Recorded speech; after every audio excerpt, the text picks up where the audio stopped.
വൈദ്യുതി മന്ത്രിയിലേക്ക് പോവുകയാണ്. അദ്ദേഹത്തിൽ നിന്നുള്ള വിവരങ്ങളാണ് നമുക്ക് ആദ്യം ആവശ്യമുള്ളത്. ആദ്യം ശ്രീ കൃഷ്ണൻകുട്ടി, ഇപ്പോൾ ലോഡ് ഷെഡിങ്ങിനെ കുറിച്ച് ആളുകൾ പരാതിപ്പെടുന്നു.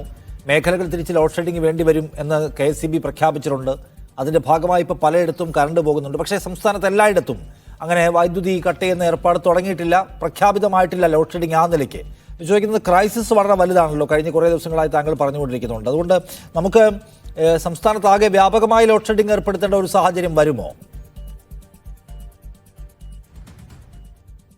അതാണ് ഞങ്ങൾ ഇന്നലെ മീറ്റിംഗ് കൂടി. അത് ലോഡ് ഷെഡിങ് ആവശ്യമില്ലാതെ തന്നെ നമ്മൾ കുറച്ച് ഇലക്ട്രിസിറ്റി പുറത്തുനിന്ന് മേടിക്കാനും ഉള്ളതിൽ ചെറിയ ഓവർലോഡ് വരുമ്പോൾ ഒരു ചെറിയ കൺട്രോൾ കൊണ്ടുവന്ന് ജനങ്ങളെ ബോധ്യപ്പെടുത്തിക്കൊണ്ട് തന്നെ ചെയ്യാനാണ്. ഇന്നലെ മിനിഞ്ഞാന്ന് 5854 മെഗാവാട്ടാണ് ഉപയോഗിച്ചത്. ഇന്നലെ ജനങ്ങളുടെ സഹകരണത്തോടു കൂടി 5640 മെഗാവാട്ടായി കുറഞ്ഞു. 214 മെഗാവാട്ടിൻ്റെ കുറവ് ജനങ്ങൾ എന്നെ സ്വയം നിയന്ത്രിച്ചിട്ട് വരുത്തി. അതിനവരോട് എത്ര നന്ദി പറഞ്ഞാലും അധികമാവില്ല. അതാണ് അതിൽ ഉള്ളത്.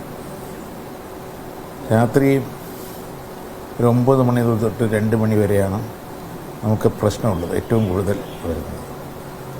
അതിലെന്താ വെച്ചാൽ ഏറ്റവും വലിയ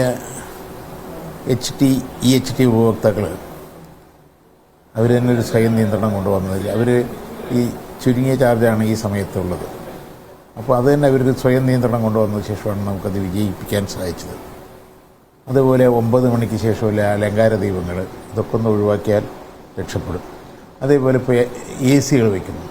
അപ്പോൾ അതെന്താ പറയുക, പ്രത്യേകിച്ച് ഇപ്പോൾ ഉണ്ടായ ഒരു അനുഭവം, സോളാർ വെച്ചപ്പോൾ ഒരു വീട്ടിൽ ഒരു AC ഉണ്ടായിരുന്നു. ഇപ്പോൾ എല്ലാ വീട്ടിലും എല്ലാ റൂമിലും AC വയ്ക്കാൻ തുടങ്ങി. അതുമല്ല, അതിൽ 20, 21, 19 വയ്ക്കുന്നത്. അത് 26 വെച്ചാൽ, ഊഷ്മാവിൽ വെച്ചാൽ നമുക്ക് ഇത്ര ഇലക്ട്രിസിറ്റി പോയില്ല. അതും ഉപഭോക്താക്കൾ സഹകരിച്ചാൽ നമുക്കിത് പവർ കട്ടില്ലാണ്ട് പോകാൻ. ഉപഭോക്താക്കൾ സഹകരിക്കുന്ന കാര്യം പറയുമ്പോൾ KSEB നിരന്തരമായിട്ട് അഭ്യർത്ഥിക്കുന്നുണ്ട് ഉപഭോക്താക്കളോട് സഹകരിക്കണമെന്ന്. അതേസമയം പലയിടത്തും ആളുകൾ വന്ന് പ്രതിഷേധിക്കുന്നത് നമ്മൾ കാണുന്നുണ്ട്. അപ്പോൾ ഈ സമീപ ദിവസങ്ങളിലെ സാഹചര്യം വിശദീകരിച്ചതിന് ശേഷം ഉപഭോക്താക്കളുടെ ഭാഗത്തു നിന്ന് വലിയ തോതിലുള്ള സഹകരണം ഉണ്ടാകുന്നു. പ്രത്യേകിച്ച് ഈ പീക്ക് അവർ, താങ്കൾ നേരത്തെ പറഞ്ഞ പോലെ വൈകുന്നേരം ഒരു 9:30 മുതൽ ഒരു 2:30-3 മണി വരെയുള്ള സമയത്താണല്ലോ ഏറ്റവും അധികം ലോഡ് വരുന്നത്. ആ സമയത്തടക്കം ആളുകൾ കാര്യമായി സഹകരിച്ചു തുടങ്ങി. എന്താണ് നമ്മുടെ ക്രൈസിസ് എന്ന് എല്ലാവരും കൂടി മനസ്സിലാക്കി എന്നാണോ മന്ത്രി പറയുന്നത്? ഒരിക്കലും അല്ലല്ലോ. ഈ ചൂട് സമയത്ത് വൈദ്യുതി ആവശ്യമല്ലേ അവർക്ക്. നമുക്ക് നിവൃത്തിയില്ല. നമുക്ക് 20% താഴെ ഉൽപ്പാദനമുള്ളൂ. ബാക്കിയെല്ലാം പുറത്തുനിന്ന് മേടിക്കുകയാണ്. പുറത്തുനിന്ന് മേടിക്കുമ്പോൾ തന്നെ 6000 മെഗാവാട്ട് കൊണ്ടുവരാനുള്ള ലൈനേ ഉള്ളൂ നമുക്ക്. ഇപ്പം തന്നെ 584 വരെ 5854 വരെ നമ്മൾ വന്നു കഴിഞ്ഞു. ഇതിൻ്റെ അപ്പുറത്തിന് കൂടുതലായാൽ നമുക്ക് കൊണ്ടുവരാനേ പറ്റാത്തൊരു സ്ഥിതി വരും. ഇതൊക്കെ മനസ്സിലാക്കിയൊരു സ്വയം നിയന്ത്രണം എല്ലാവരും ഉണ്ടാക്കണം. അത് നിങ്ങളുടെയൊക്കെ സഹകരണം ആവശ്യമാണ്. പക്ഷെ നിങ്ങളുടെ ഒരു രീതി നല്ലൊരു പ്രചരണം നടത്തിയാൽ നമുക്ക് ആളുകളിപ്പോൾ തന്നെ നല്ല രീതിയിൽ സഹകരിക്കുന്നുണ്ടെന്നുള്ളതാണ് എൻ്റെ അഭിപ്രായം.